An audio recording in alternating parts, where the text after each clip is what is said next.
El licenciado quedó en que nos iba a explicar el punto de domicilio. A domicilio. Muy bien, entonces nos habíamos quedado, entonces básicamente estábamos hablando de los atributos de la persona jurídica individual. Entonces significa que nos habíamos ubicado y vamos a ir rápidamente recordando, lo vamos a poner a pantalla completa para que tengan mejor visualización. Y les dice Ángela, nos va a estar controlando ahí cuando pidan la palabra, quieran participar. De acuerdo, licenciado. Entre los atributos de la persona jurídica individual, dijimos en primer lugar está el nombre. En Guatemala se integra el nombre propio y el nombre patronímico. El segundo atributo dijimos que es la capacidad, que es la aptitud para ser titular de derechos y obligaciones, y la capacidad se divide en capacidad de goce y capacidad de ejercicio. La capacidad de goce o de derecho es la que tenemos todos los seres humanos desde el momento de nacer. Ya tenemos y gozamos de esa capacidad de goce o de derecho. Y la capacidad de ejercicio o de obrar se adquiere a los 18 años, según lo que regula la Constitución Política de la República y nuestro Código Civil. La capacidad de goce es la facultad que las normas jurídicas reconocen a las personas jurídicas individual para poder adquirir deberes y derechos, y se adquiere desde la concepción y se mantiene hasta que se cumpla la mayoría de edad. Al cumplir la mayoría de edad, ya sabemos que se adquiere la capacidad de ejercicio. Bueno, luego hablamos de la representación en la capacidad de goce, vimos la legal, la judicial, la testamentaria. Dijimos que es la capacidad, lo contrario de la capacidad, que es la incapacidad, que es prácticamente la declaratoria de interdicción. La interdicción debe declararla siempre un juez. Y ahí está regulado en el artículo 9 del Código Civil, que es en sí básicamente la interdicción. Citamos algunos ejemplos de la incapacidad: estado de embriaguez, incapacidad de ser declarada judicialmente. Luego hablamos de lo que es la personería y la calidad jurídica o atributo inherente a la condición de personero o de representante de alguien. Citamos y en esa ocasión dijimos y mencionamos algunos ejemplos para entender mejor. Hablamos de las formas de acreditar la personería, por ejemplo, la personería o representación legal de los menores que la ejercen los padres a través, y se va a acreditar a través de la certificación de la partida de nacimiento. La representación judicial o esa personería se va a acreditar con certificación del auto o sentencia que así lo acuerde, la testamentaria con el testamento declarado válido. Y en el caso del mandato, dijimos que es con el testimonio del mandato debidamente registrado en el Archivo General de Protocolos. Y aquí nos quedamos, me parece, ya con el tercer atributo de la persona jurídica individual, que se llama domicilio. Dijimos que el domicilio es la circunscripción departamental donde radica la persona jurídica individual y cumple sus obligaciones y ejercita sus derechos. Este determina a qué autoridades judiciales y administrativas está sometida. Por ejemplo, en el caso, hablamos Licenciado, directamente disculpe con... que lo interrumpa, pero no ¿Sí? está grabando la clase, Eric. Gracias por recordarme, porque ya se nos estaba olvidando. Vamos a tratar de nos desconectamos un ratito para poder grabar. ¿Estamos? Ahí sí. Hoy estamos entonces. Solo volvemos.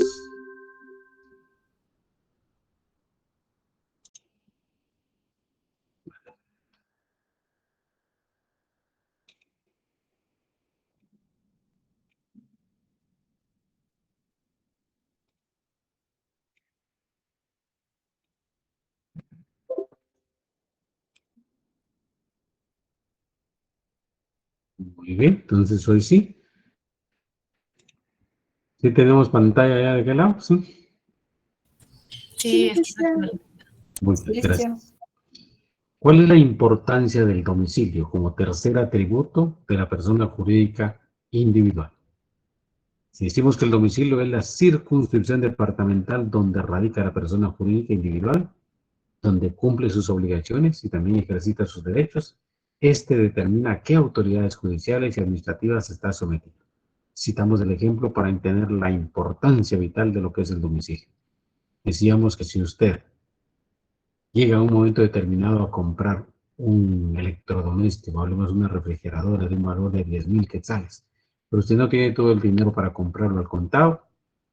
Al acudir al almacén, lógicamente, las personas, oígase bien, las personas encargadas de ese almacén que le van a dar, digamos, a créditos ese aparato, le van a decir, por favor, llene un contrato. Vamos a firmar un contrato acá y le empiezan a llenar toda la información necesaria y sobre todo, más que todo, su dirección.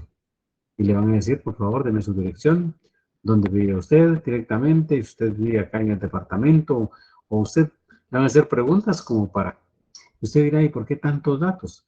Porque el día que usted incumpla, la empresa vendedora tiene la obligación de citar en dónde mencionó usted que lo podían localizar, demandar o notificar personalmente. Para efectos legales, una persona al ser demandada, en primer lugar, se exige el requisito que debe ser notificada personalmente. Y es ahí donde vive, básicamente, ahí donde tenemos la importancia del domicilio, porque ahí es donde usted va a decir en qué departamento se le puede encontrar. Y luego vamos a hablar en qué dirección. Por ejemplo, el domicilio, yo puedo ser originario de un departamento y tener ya más de un año vivir aquí en la capital, y por lo tanto, diríamos, mi domicilio es el departamento de Guatemala. Por ejemplo, alguien me dice, no sé si aquí fue donde alguien me dijo que había nacido en Zacapa, pero ya tiene 5 años de vivir aquí en la ciudad capital. Por lo tanto, entonces su domicilio ya no es Zacapa, su domicilio es el departamento de Guatemala y su residencia va a ser la que establezca básicamente de manera específica. Esa es la importancia del domicilio, para ver en dónde se le va a demandar. Porque imagínese usted que la persona que sacó ese electrodoméstico a créditos y mintió en la información, lógicamente va a decir que vive aquí en la ciudad capital, diciendo que tiene 5 años de vivir acá y que vive en la zona 7 y tiene una dirección falsa. Lógicamente, ahí está cometiendo un delito, porque cuando incumpla y le van a ir a notificar, no va a encontrar nada. Ahí se complica más todavía, porque entonces estamos hablando que esta persona está falsificando, está cometiendo un delito al falsificar y a actuar de una manera premeditada para tratar de evadir su responsabilidad de la obligación contraída. Entonces, se le va a tratar de ubicar, pero se va a complicar más, por supuesto. ¿Alguien levanta la mano por ahí? Magali Monzón, por favor. Sí, licenciado, con una consulta. En el caso de las personas que alquilan, ¿ahí cómo aplican? Bueno, precisamente porque en el caso de las personas que alquilan, lógicamente, se va a celebrar un contrato de arrendamiento.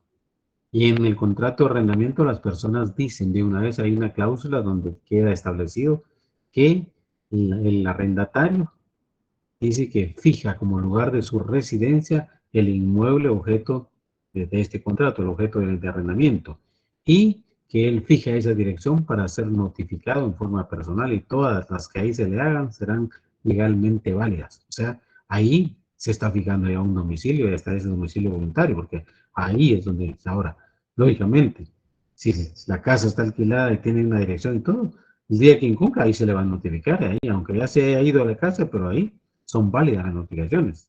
Lógicamente, si se notifica y no está, ¿qué va a suceder?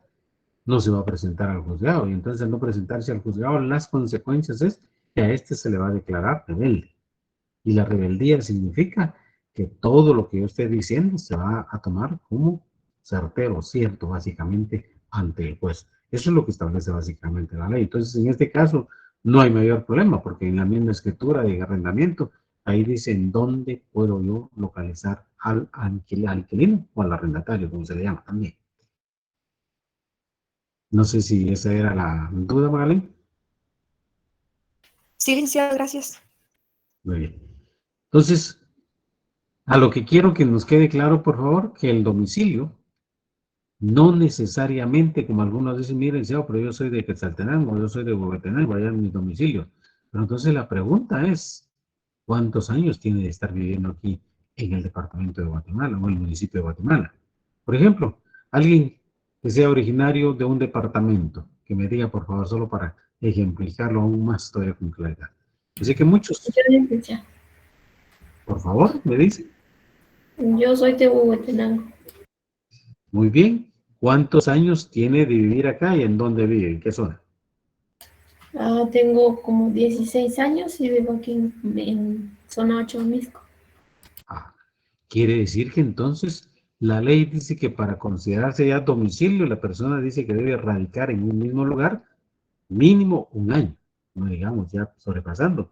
Entonces, la compañera ya 16 años, su domicilio, cuando diga domicilio, es el departamento de Guatemala. Misco, zona 8 es de Misco. Misco es parte de los municipios de Guatemala. Entonces, el domicilio por eso es circunscripción departamental. Y el departamento entonces es Guatemala. Ya sobrepasó, lógicamente, el año que la ley establece. A ver, otro caso más. ¿Alguien me menciona de qué otro departamento y cuánto tiempo viene de vivir acá?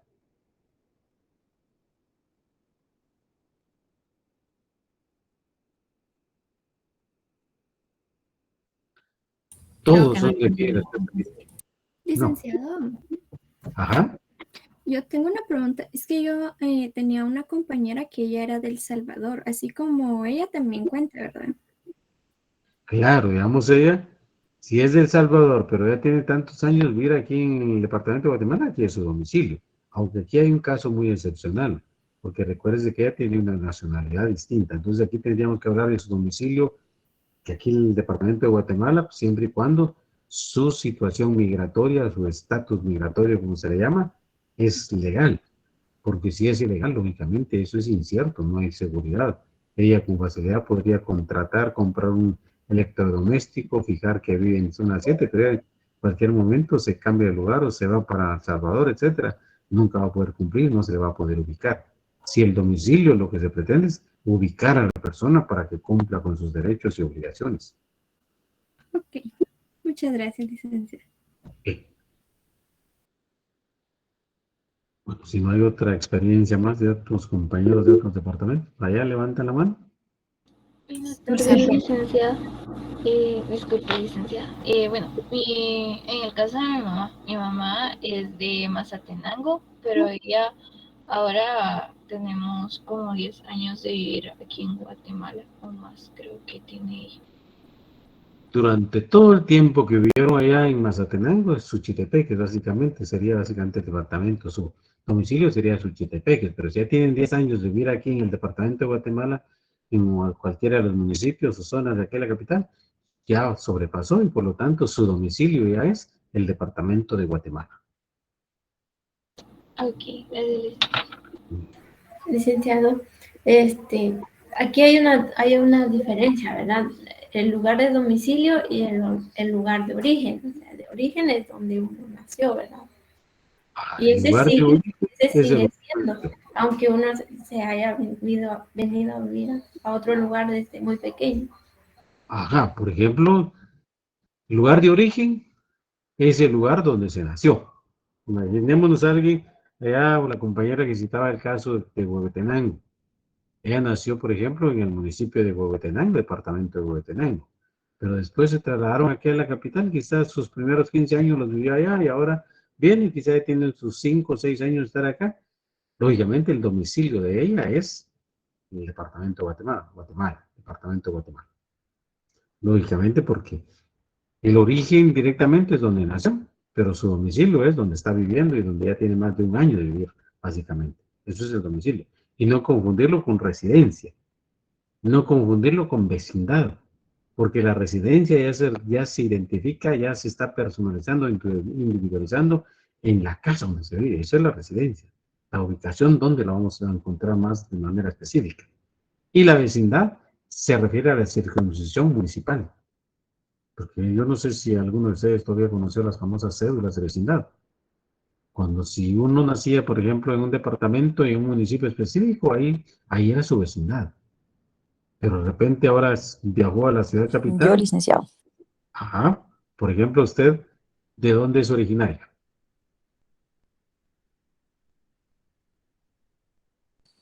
Yo soy originaria de Santa Rosa. Muy bien. Del municipio de Santa Rosa, digamos la cabecera. Entonces quiere decir que su origen es Santa Rosa.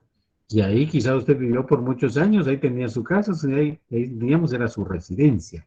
Y podríamos decir, si usted hubiera sacado cédula de vecindad, diríamos, su vecindad es Santa Rosa, la vecindad. Pero ahora trasladarse a la ciudad capital, ya tener más de un año de vivir acá, lógicamente su domicilio es el departamento de Guatemala. Su residencia es la casa donde vive. Y su vecindad, eso sí, por favor, la vecindad no va a cambiar. La vecindad es Santa Rosa, porque allá se avecindó usted, allá usted es vecina de allá, pero lógicamente está domiciliada acá y su residencia está aquí. Eso es lo que así establece la ley. Entonces, para efectos legales, ¿dónde la van a ubicar? Se tiene que fijar entonces el lugar del domicilio. Ese es el, como decimos acá, el domicilio determina a qué autoridades judiciales y administrativas está sometida. Imaginémonos que usted compró el electrodoméstico, su refrigerador, en Electra. Pero usted dijo que aquí estaba ubicada aquí en domicilio. La empresa no le, aquí en su domicilio en el departamento de Guatemala, la empresa no puede venir, ir a demandarla allá en Santa Rosa. ¿Por qué? Porque usted dijo que aquí está su domicilio. Por lo tanto, un juez de Santa Rosa no va a tener jurisdicción aquí en Guatemala porque el domicilio está fijado aquí en el departamento de Guatemala. Esa es la gran importancia del domicilio. Tipos o clases de domicilio. Tenemos el domicilio legal, que es el lugar en donde la ley le fija su residencia para el ejercicio de sus derechos y el cumplimiento de sus obligaciones, aunque de hecho no esté ahí presente. Ver el artículo 36 del Código Civil. Por favor, quiero su apoyo, su ayuda. Si me leen rápidamente el artículo 36 del Código Civil, ya sabe que con su celular lo verán rápidamente. Por favor, ¿me ayudan? Dice, el domicilio legal de una persona es el lugar en donde la ley fija su residencia para el ejercicio de sus derechos y el cumplimiento de sus obligaciones, aunque de hecho no esté allí presente. Exactamente. Le sitúo el caso para ejemplificar muy bien el domicilio legal. Yo no sé si alguno de ustedes tiene algún subfamiliar que sea militar. Los militares, los tenientes coroneles, los subtenientes, son personas que están a la disponibilidad del ejército en cualquier momento. Quizá aquí en la capital estuvieron de servicio unos 2 o 6 meses, luego los mandan al Petén y ellos tienen necesidad de contratar allá en un almacén o alguna obligación allá en Petén, lógicamente, sabiendo que de repente lo trasladan a Huehuetenango y luego lo mandan a San Marcos. Lógicamente la pregunta es, ¿y en dónde lo van a final de cuentas? ¿Dónde lo van a localizar? ¿Dónde va a ser el domicilio de esta persona? Es aquí entonces donde la ley dice, es el lugar donde la ley le fija su residencia para el ejercicio de sus derechos y el cumplimiento de sus obligaciones, aunque de hecho no esté ahí presente. Entonces, lógicamente, si un militar está en Petén y allá lleva 6 meses, no sabe cuándo lo van a trasladar y de repente contrata o compra, como decíamos, un electrodoméstico o cualquier otro bien mueble allá o inmueble, lógicamente va a decir que su domicilio es el Petén. O que la ley le va a decir, no, aquí lo pueden ubicar en la dirección donde vive Petén. Eso es, ya hablamos ya directamente de la residencia y están tomando como domicilio legal departamento de Petén, aunque no tengas ya un año de vivir allá. Lógicamente, más que todo, el lugar donde vive para obligarlo a que cumpla. Y por el otro lado tenemos el domicilio voluntario. Aquí no hay mayor problema, que se constituye por el ánimo de permanecer voluntariamente en un lugar con más de un año. Artículo 32 del Código Civil. Ánimo que se presume por la residencia continua de un año en el lugar, así lo regula el artículo 32, y es el que la persona va a fijar de manera voluntaria. El domicilio judicial, el que se establece por autoridad judicial. Es decir, aquí ya no queda opción de que uno mismo lo fije, sino que el juez se lo va a determinar y le va a decir dónde se le va a ubicar. Y tenemos el domicilio especial, electivo o contractual. Es el domicilio que se escoge para la ejecución de un acto o de una convención.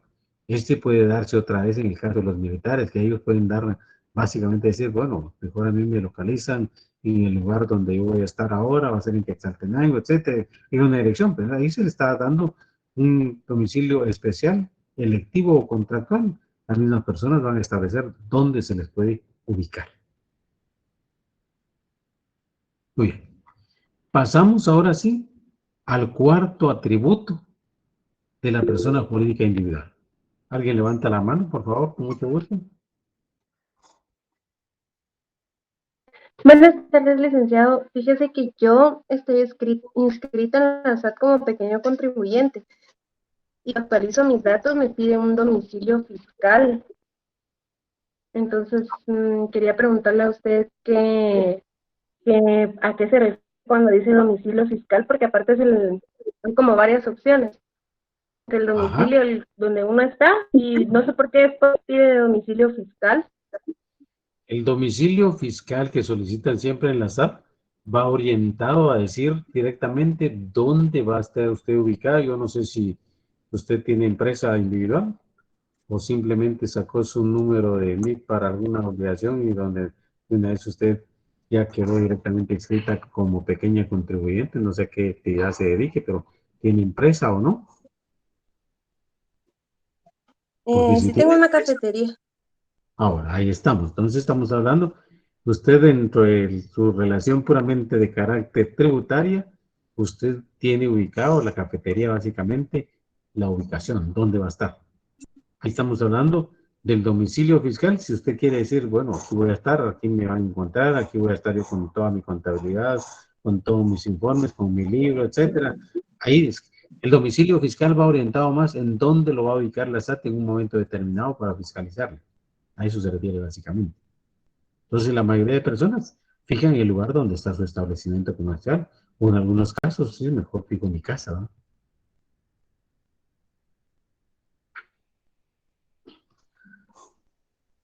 No sé si Gracias. estamos claros allá. Veamos entonces, cuarto atributo de la persona jurídica individual. ¿Cuál es el primero? ¿Solo me recuerdan, por favor? El nombre. El nombre. Segundo atributo, La capacidad. Capacidad. clases de capacidad. De goce y de ejercicio. Muy bien. Tercer atributo, Domicilio. domicilio. Muy bien. Clases de domicilio.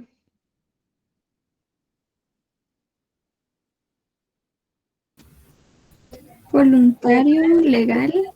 Judicial y especial. Correcto. Y vamos ahora con el estado civil. Fíjese que el estado civil lo vamos a definir siempre diciendo que es la relación que la persona jurídica individual guarda con su familia, con el Estado y consigo mismo.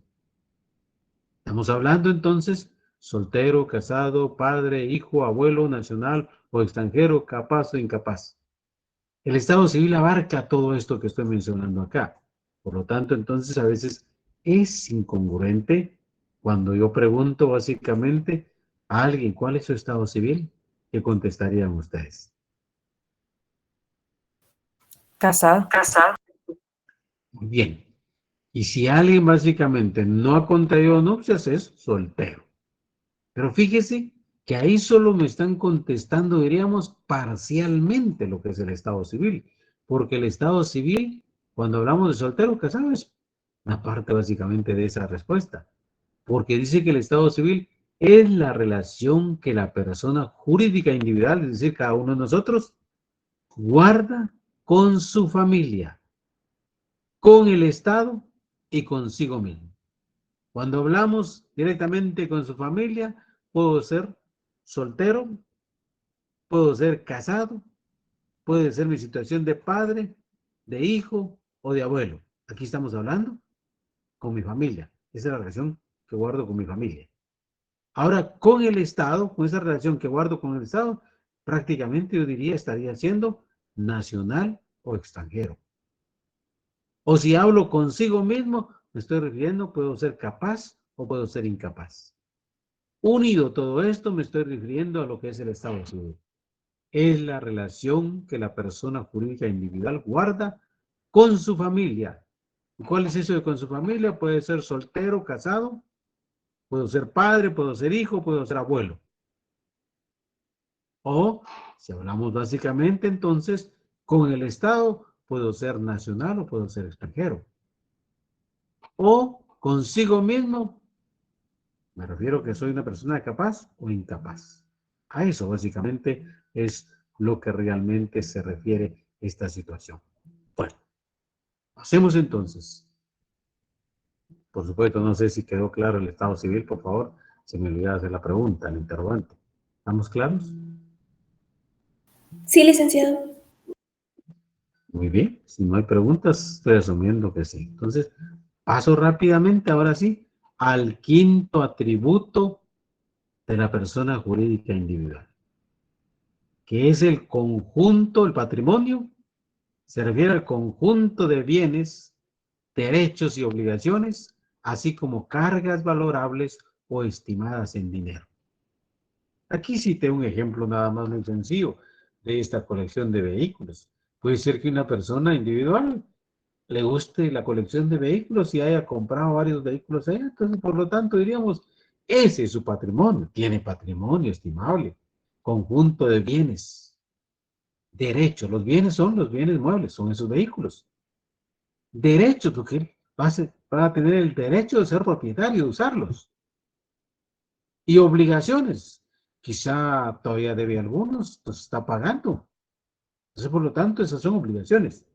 Así como el patrimonio también incluye básicamente las cargas valorables o estimadas en dinero, como que dice las deudas. Eso es parte del patrimonio. Entonces nadie puede decir, por ejemplo, si tiene o no tiene patrimonio. Porque aunque no tenga nada, pero por lo menos le va a deber a alguien si tiene patrimonio. Porque el patrimonio está integrado por ese conjunto de derechos y obligaciones, así como de cargas valorables o estimadas en dinero. Es decir, los préstamos, las deudas. Eso es el patrimonio.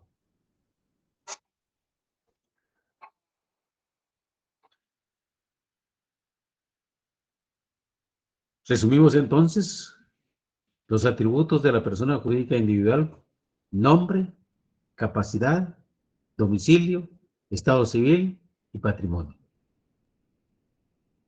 Por favor, si se recuerdan y pusieron atención, si en el examen viniera, ¿qué es el patrimonio? O digo, hablemos directamente sobre el estado civil. ¿En qué consiste el estado civil? Una relación que tiene una persona. Con el ¿Con Estado, quién? consigo mismo y con la familia. Exactamente. Es el vínculo, esa relación de carácter jurídico que une a una persona con su familia en primer lugar, con el Estado y consigo mismo. Con mi familia puede ser mi condición de ¿qué?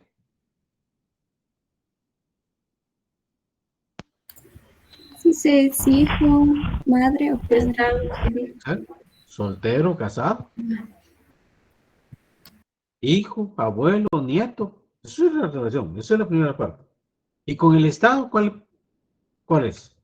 Nacional. Nacional o Nacional o Extranjero.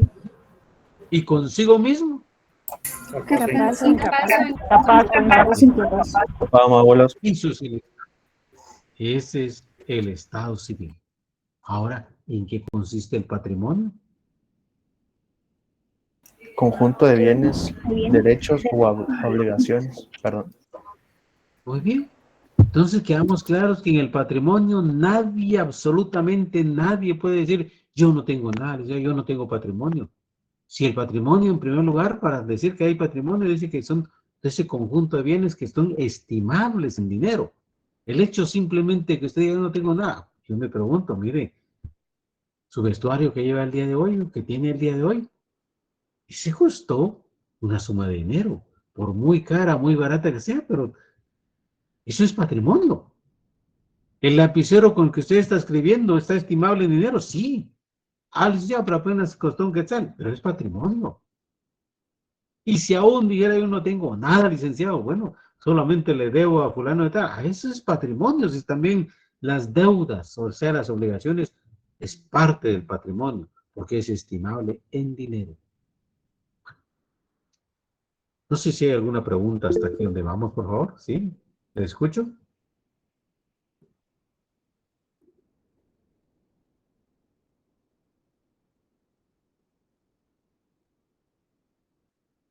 ¿Nadie levantó la mano? Magali Monzón. ¿Le escucho, Magali? Perdón, licenciado. Sí, fíjese que me quedó la duda respecto de el estado civil consigo mismo, ¿verdad? Ajá. Entre capaz e incapaz. Eso entraría también en el área de capacidad, que sería el número 2. Exactamente. Porque prácticamente cuando digo, porque esa es una relación directamente de la persona hacia directamente, está hablándose de él mismo, que yo puedo decir, soy capaz o soy interdicto, o sea, soy incapaz. Que eso está dentro de lo que es básicamente el estado civil. O sea, con esto estamos ampliando y diciendo que el estado civil no solo es casado o soltero. No, eso es una parte, que es la más conocida, que es lo que todos, que rápido le preguntamos, mire, ¿cuál es su estado civil? Ah, soy casado o soy soltero. Pero lógicamente sería, mire, ¿cuál es su estado civil consigo mismo? Ah, yo soy capaz, o sea, tengo capacidad. Mire, fulano de tal, ¿cuál es su estado civil consigo mismo? A él ya fue declarado un estado de interdicción. Entonces, lógicamente hay una incapacidad. A eso, sí, pero tiene relación, claro, con la capacidad. Gracias. Bueno, si no hay más preguntas, continuamos entonces y seguimos, por favor, y entramos, solo para dejar diferenciado. Hasta aquí hemos estudiado a la persona jurídica individual o simplemente a la persona, algunos prefieren llamar jurídica individual. A veces a mí me gusta más hablar de persona individual. Hemos hablado que la persona individual tiene sus propios atributos, el nombre, la capacidad, su domicilio, estado civil y patrimonio. Pero como cuando hicimos la clasificación de las personas, dice que pueden ser personas individuales o pueden ser personas jurídicas o colectivas. Entramos de inmediato y a estudiar lo que es la persona jurídica colectiva, también llamada moral o también conocida como abstracta. Es lo mismo. Persona jurídica colectiva, persona jurídica moral o persona abstracta. Su definición. La persona jurídica colectiva son asociaciones o instituciones formadas por personas jurídicas individuales que reúnen sus esfuerzos o capitales para la consecución de un fin lícito que son reconocidas como sujetos de derecho por un ordenamiento jurídico. Empezamos y quedamos claro que entonces que las personas jurídicas colectivas están integradas, sus miembros van a ser personas individuales. Las teorías sobre la naturaleza jurídica de la persona jurídica colectiva. Tenemos en primer lugar la famosa teoría de la ficción legal. Esta teoría expone y dice y que considera que es una mera ficción del legislador, ya que solo la persona jurídica individual tiene capacidad de derecho. Y entonces los que defienden esta teoría de la ficción dicen, bueno, eso hablar de la persona jurídica colectiva, realmente eso solo en la mente de unas personas existe, porque realmente las personas solo son las personas individuales, los seres vivos. Pero sin embargo, para tener presencia dentro del mundo del derecho, está regulado en la mayoría de legislaciones las famosas personas jurídicas colectivas. Por ejemplo, en el caso de Guatemala, las sociedades anónimas es un típico ejemplo. Está integrada, ¿por qué? Por accionistas. Y estos accionistas son personas individuales, personas físicas. Por el otro lado, tenemos básicamente la teoría de la ficción doctrinal. Las que establecen y dicen que la persona jurídica o colectiva carece de existencia natural. Es diferente a la persona jurídica individual que se puede palpar, porque esa persona es la persona física. En cambio, la teoría de la ficción doctrinal consideran que la persona jurídica colectiva nada más podemos decir que carece de existencia natural. Solo está en nuestra mente, es una creación directamente del legislador. Tenemos por otro lado la teoría de la realidad. Esta teoría considera que la persona jurídica colectiva no es una ficción, sino un fenómeno objetivo de una realidad. Es la manifestación de la voluntad del hombre en asociarse. El derecho lo único que hace es reconocer su existencia y su calidad de sujeto de derecho. Claro, aquí tenemos los casos, por ejemplo, de la persona jurídica colectiva, donde una sociedad anónima, aquí las personas individuales deciden unirse y nadie les está obligando. Se van a unir y lógicamente su interés es percibir un lucro, o sea, sacar ventaja económica. Y va a estar integrada por 2, 3, 4, 5 socios o más. ¿Qué hace entonces el derecho a la teoría de la realidad? El derecho básicamente es reconocer su existencia y su calidad de sujeto de derecho. La clasificación doctrinaria de las personas jurídicas colectivas. Se establece, dice que las personas jurídicas colectivas pueden ser de derecho público, tienen como objetivo satisfacer intereses colectivos, el Estado, el municipio, entidades autónomas, semiautónomas y otras creadas o reconocidas por el Estado, las iglesias y todas aquellas entidades de interés público creadas por el Estado. Eso básicamente es de derecho público, personas jurídicas colectivas de derecho público. Si nos preguntara, mencione 2 ejemplos de personas jurídicas colectivas de derecho público. Simplemente decimos el Estado, la iglesia. Por favor, si van surgiendo dudas durante lo que estamos explicando, por favor levanten la mano, que para eso estamos, para ir ampliando un poquito más. Estamos hablando de la clasificación doctrinaria de las personas jurídicas colectivas. Las de derecho público, tenemos las de derecho privado, persiguen fines de exclusivo interés de sus integrantes. Aquí hablamos, por ejemplo, de las personas jurídicas colectivas, las lucrativas y las no lucrativas. Asociaciones, empresas civiles y mercantiles. Cuando hablamos de las lucrativas, ¿cuáles podrían ser? Los colegios privados. ¿Las ¿Sí? ONG? Las ONG, bueno, esas no estarían dentro de las lucrativas, porque salvo que desvíen sus fines, pero ya están dentro de las no lucrativas. Esas son las ONG, organizaciones no gubernamentales, pero esas se supone que tienen otra finalidad, no lucrar. Las de lucro es las que hacen actividades para dividirse ganancias. Aquí, por ejemplo, todo el tipo de sociedades mercantiles. Esas son personas jurídicas colectivas de derecho privado lucrativas. Donde se obtenga y se dividan ganancias, eso es lucrativo. Ahora, las no lucrativas, donde por el contrario hay asociaciones gremiales, por ejemplo, la asociación llamado Asociación de Abogados y Notarios. Lógicamente estamos hablando de grupos que no persiguen lucro, esa solo ayuda a beneficencia. Las asociaciones, hay asociaciones o hay empresas o hay asociaciones donde su finalidad es solo apoyar a la sociedad, o empresas de carácter civil y mercantil, ahí estamos hablando de puro lucro. Solo para citar algunos ejemplos de personas jurídicas colectivas de derecho privado.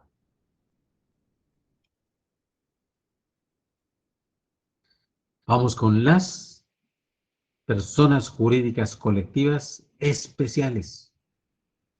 ¿Por qué se llaman especiales? Son de carácter público, pero representan intereses propios de una clase social. Ejemplos, el Estado y los partidos políticos. Aquí está bien claro que las personas jurídicas colectivas especiales dice que representan intereses propios de una clase social determinada. El Estado siempre va a representar qué clase social es la que está ejerciendo poder. Y los partidos políticos, no digamos. Si los partidos políticos representan básicamente una persona jurídica colectiva especial, porque ahí se determina realmente quién es el dueño del partido. Y así se va a actuar. Si en Guatemala señalamos, por ejemplo, si ustedes me dicen quién era el dueño del partido UCN.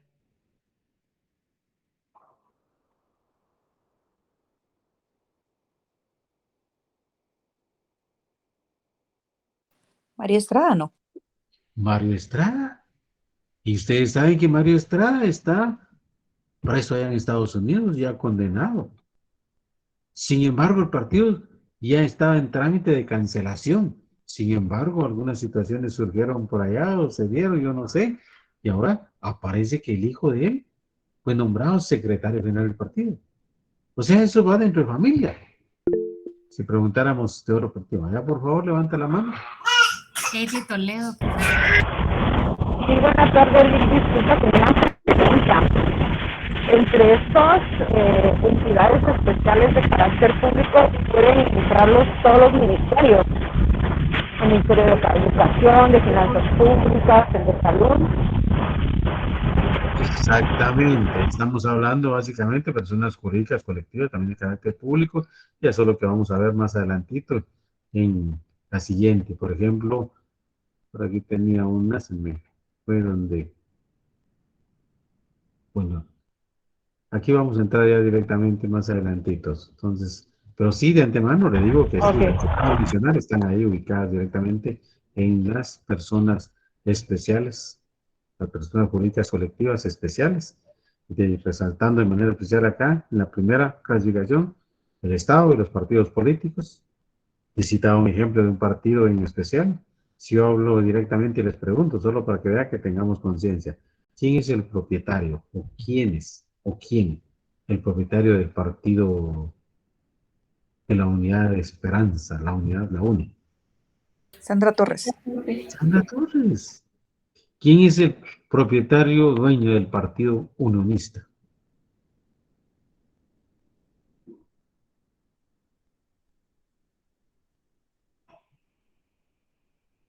Antes era Arzu, ahora siguen siendo los hijos de Arzu. Solo para que veamos. Y así seguiremos viendo básicamente quiénes son los dueños. Hablemos de los elementos de la persona jurídica colectiva. Necesita una pluralidad de sujetos, en primer lugar. Esa pluralidad de sujetos puede ser voluntaria o involuntaria. Entonces, resumiendo los elementos de la persona jurídica colectiva, en primer lugar, necesita de una pluralidad de sujetos. En cambio, la persona jurídica individual solo es una persona, no hay pluralidad. Y esa pluralidad de sujetos puede ser voluntaria, involuntaria o forzosa. Y aquí viene algo curioso. Fíjese que pareciera contradictorio porque la Constitución dice que a nadie se le obliga a pertenecer a una asociación. Nadie está obligado.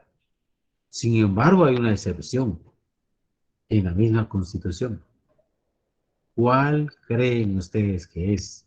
En donde hay una persona jurídica colectiva y obliga básicamente o es forzoso pertenecer a la misma. ¿Cuál creen ustedes? Vean qué curioso. Tal vez cuando hay deudas. No. A la sociedad misma, por ejemplo, que nos hacen, por decir, pertenecer a la sociedad como teniendo nuestro DPI, teniendo... No, si hablamos, no, hablamos de personas jurídicas colectivas particulares o públicas, si se quiere. Pero en este caso, obviamente, usted no la van a obligar a pertenecer de alguna manera, porque en la misma Constitución dice que nadie está obligado a pertenecer. Alex. Pertenecer al Estado como parte del gobierno. Pero Alex, tampoco hay obligación, porque usted quiere. Si el patrón no quiere, lo va a inscribir, si no, no. Se evade fácilmente. Pero hay un caso muy especial. Vamos a ver si me recuerdo, por favor, alguien me apoya allá y le da lectura al artículo 90 de la Constitución Política de la República. Vamos a ver si estoy certero en ese artículo para ver que ahí está el caso de una forzosa participación. Ahí no le dejan a usted libre albedrío decir yo no quiero estar ahí. Y se van a ver en qué caso particular. ¿Alguien lo tiene? Dice colegiación profesional. La colegiación de los profesionales universitarios es obligatoria y tendrá por Óigase fines... bien, subraya esa partecita. La colegiación profesional, léamelo por favor, y subraya la palabra obligatoria. La colegiación de los profesionales universitarios es obligatoria. y tendrá por fines la suspensión moral, científica, técnica y material de las profesiones universitarias y el control de su ejercicio. Bueno, ese es un vivo ejemplo de lo que constituye básicamente una persona jurídica colectiva forzosa o involuntaria. ¿Por qué razón? El día que usted se gradúe ya como profesional en las ciencias económicas, si usted quiere ejercer su profesión, de una vez debe cumplir con el mandato constitucional, artículo 90. Si no, no va a poder ejercer su profesión. Usted tiene que colegiarse al colegio profesional de contadores y auditores públicos. Me parece que ahora hay 2 colegios profesionales en este ramo, entonces hay que ver a cuál le pertenece, pero usted no puede dejar de colegiarse porque si no, no va a poder ejercer la profesión. En el caso nuestro como abogados y notarios, tenemos la obligación al graduarnos de colegiarnos y lógicamente nadie puede decir yo voy a ejercer mi profesión y no me interesa ir al colegio a colegiarme. No, obligadamente, porque es un mandato constitucional. Ahí no le dejan la opción a usted, si usted quiere, se colegia, se va a colegiar, o si no, no. Lo tiene que hacer en forma forzosa, o como dice, involuntaria, o sea, en contra de su voluntad. Ese es otro de los requisitos. Por favor, escucho. Sí, licenciado, me genera una otra duda. Según yo tenía entendido, por ejemplo, solo los abogados y notarios, los ingenieros civiles, los arquitectos, eran los que tenían como que colegiarse. Pero según usted está diciendo, en cada Todos. rama, Y pues por sí, favor, todos. le voy a pedir un favorcito otra vez a la compañera y lea detenidamente el artículo 90. Y oiga, ahí no dice solo unos. ¿Me lee, por favor? Colegiación profesional. La colegiación de los profesionales universitarios es obligatoria y tendrá por fines la superación moral, científica, técnica y material de las profesiones universitarias y el control de su ejercicio. Nos quedó claro, ahí es para todos los profesionales universitarios, que lógicamente tienen creado su colegio profesional, ahí obligadamente tienen que colegiarse. Y ahí no le están dando a ustedes si usted quiere o no quiere. ¿Quiere ejercer su profesión? Sean ingenieros, arquitectos, estamos hablando básicamente abogados y notarios, estamos hablando del Colegio de Humanidades, el Colegio de Psicólogos, bueno, la mayoría de profesiones tienen básicamente su colegio profesional y lógicamente ahí deben de irse a colegiar para poder ejercer la profesión, caso contrario no lo va a poder hacer. Entonces seguimos hablando de los elementos de la persona jurídica colectiva. Primero se necesita que sean varios. Lógicamente otro de los requisitos pueden ser voluntaria, pero también hay casos, decimos, involuntaria o forzosa. Ya vimos por caso. Tiene que tener la persona jurídica colectiva de entre sus elementos una finalidad, que es lo que persigue. Por ejemplo, en el caso de los colegios profesionales, ya la compañera ya acaba de leer, que dice que tiene como fin la superación moral, científica, etcétera, etcétera. Finalidad. Lógicamente debe tener patrimonio. Solo el hecho de que cada profesional al momento de colegiarse debe pagar una cuota de colegiación. Y se paga trimestral o puede ser anual, pero hay que pagar. Entonces hay patrimonio. Y cada colegio va adquiriendo sus propios bienes. Y además, el reconocimiento de la ley. Debe estar reconocido en la ley. En el caso de los colegios profesionales, su fundamento para reconocerlo legalmente es el artículo 90 de la Constitución. Y después, cada colegio va a tener su propio ordenamiento legal que lo va a regir y su reglamento interno. Hasta aquí estamos hablando de los elementos de la persona jurídica colectiva. No sé si hay alguna duda. Licenciado, aquí podría entrar, por ejemplo, las personas que pertenecen al club de golf, por ejemplo. Sí, si es un club y está agrupado, está organizado como una persona jurídica colectiva que puede ser tipo privado. Y básicamente hay a haber varios socios. Estamos hablando de persona jurídica colectiva, solo que obviamente ya es de carácter privado. Muy bien. Hablemos entonces ahora sí de los atributos de la persona jurídica colectiva. Al igual que la persona jurídica individual tenía sus propios atributos. Lógicamente, de igual manera, lo va a tener la persona jurídica individual. Y con esta gráfica yo les pido para que lean detenidamente cuáles son y quiero que me hagan la observación y me digan, comparando los atributos de la persona jurídica individual con los atributos de la persona jurídica colectiva, ¿qué atributo tiene uno que no tenga el otro? Comparando. ¿El Nacionalidad. estado civil? El estado civil. El estado civil, claro que sí. ¿Ven la persona jurídica colectiva? No tiene estado civil, porque no podemos decir pues que es una relación que tengan con la familia, no, aquí no. Entonces, por lo tanto, la persona jurídica colectiva no tiene el atributo de estado civil. Es lo que le va a diferenciar del otro. Porque tiene nombre, sí, solo que la persona jurídica colectiva se va a llamar razón social o denominación social. La razón social, lógicamente, es cómo se le va a constituir legalmente. Denominación social, pues más que todo va orientado al nombre comercial. Yo no sé, por ejemplo, si ustedes, no me recuerdo, hablemos de Walmart, por ejemplo. Walmart tiene una razón social y tiene una denominación social. ¿Cómo está en su escritura? Walmart. Walmart es una denominación social que equivale básicamente al nombre y ese signo que ustedes ven y dicen, esto es Walmart, es como decir pueblo campero.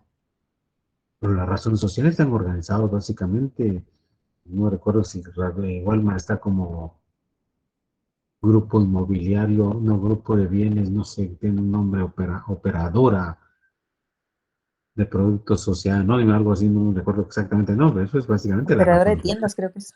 Operador, por ahí más o menos, operadora de tiendas, pero su denominación, o su nombre comercial, Walmart, que es el que más sobresale comercialmente, ¿verdad? Entonces, eso es el nombre.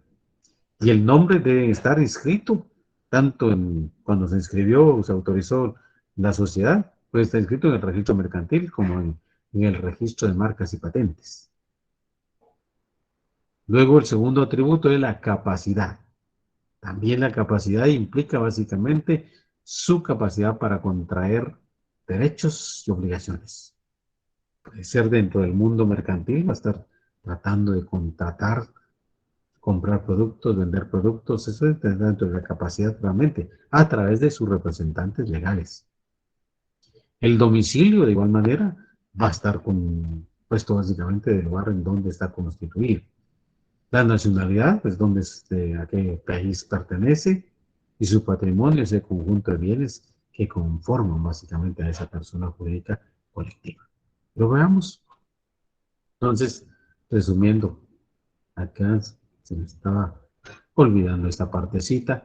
Dentro del patrimonio, al igual que la persona jurídica individual, el patrimonio va a estar integrado por todo ese conjunto de bienes, derechos y obligaciones que tiene la persona jurídica colectiva. La persona jurídica colectiva siempre va a estar actuando dentro del mundo del derecho por medio de su representación legal, que va a ser el gerente general, el administrador único, dependiendo cómo lo rece sus estatutos de constitución. Muy bien. ¿Alguna pregunta hasta dónde vamos, por favor? Licenciado, una pregunta. Así como en nacionalidad, aquí en la colectiva, ¿cómo sería? En la colectiva estamos hablando de la nacionalidad, que va a depender básicamente dónde fue constituida básicamente la sociedad o la persona jurídica colectiva. Les cito, por ejemplo, el caso de McDonald's. McDonald's es una persona jurídica colectiva. Está constituida, su sede central, diríamos, se constituyó desde nacionalidad estadounidense. Entonces tiene nacionalidad estadounidense. Lógicamente, aquí en Guatemala, pues ya sabemos que ahí les han vendido directamente su derecho a que ellos alguien lo represente por acá. Entonces, tiene el nombre particular ya no en carácter mercantil. Están vendiendo qué es lo que les tienen y le dan derecho a que otro represente. Está, por ejemplo, el caso de Burger King, McDonald's.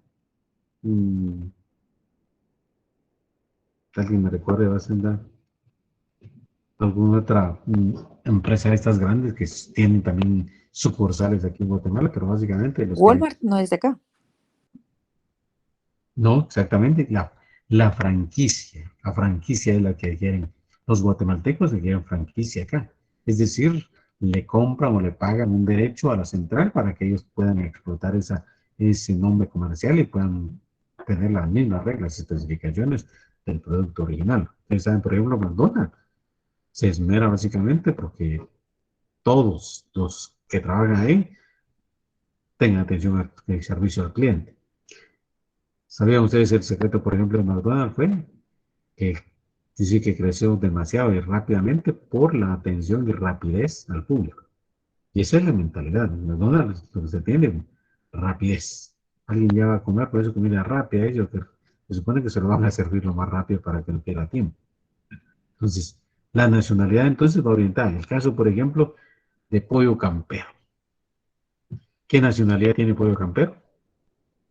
Guatemalteca. Guatemalteca. Y ahora me pregunto, ¿en cuántos países del mundo ya tiene representación? Ya vendió franquicias, tiene representación. En más de 30 países ya tiene presencia, pero es de nacionalidad guatemalteca. Solo para que vean la importancia. Bueno, no sé si hay alguna duda hasta dónde vamos, por favor. Licenciado, y la capacidad como domicilio, sería lo mismo, ¿verdad? Como individual. Ajá. Sí. La capacidad acá básicamente se va a estar calificando en relación a que si la empresa, a través básicamente, y veamos aquí, quiero citar un ejemplo muy, pero muy particular.